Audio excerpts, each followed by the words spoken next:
Écoutez, l'opération de dépouillement est pratiquement achevée dans plusieurs bureaux à l'heure où je vous parle. Je me trouve d'ailleurs à Yelinkapı, l'un des quartiers les plus fréquentés d'Istanbul. Et ici, les habitants d'Istanbul qui sont allés voter plus tôt dans la journée, eh bien, ils sont un peu tombés des nues en apprenant les premiers résultats intermédiaires.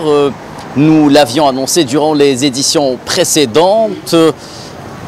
Istanbul n'était pas une ville gagnée d'avance pour Erdogan, mais nous ne pensions pas tout de même que le résultat serait aussi serré qu'il a été annoncé depuis quelque peu par justement la haute autorité des élections. Et justement, Kherdin Batash, savez-vous quand est-ce que les résultats... Certaines estimations donnent même...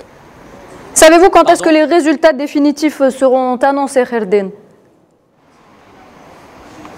Alors à partir de normalement de 21h, heure locale ici, mais l'on attend toujours la fin du dépouillement qui a dépassé les 50% actuellement. Et comme je vous le disais, à Istanbul, certaines estimations donnent même le candidat de l'opposition, Kılıçdaroğlu, devant Erdogan, ce qui serait une énorme surprise dans cette ville où l'ancien président, plutôt l'actuel président sortant, Recep Tayyip Erdogan était le maire. À Ankara également, l'on parle d'un résultat serré. Les deux candidats seraient au coude à coude à l'heure actuelle, alors que le dépouillement, rappelons-le, n'est pas encore terminé.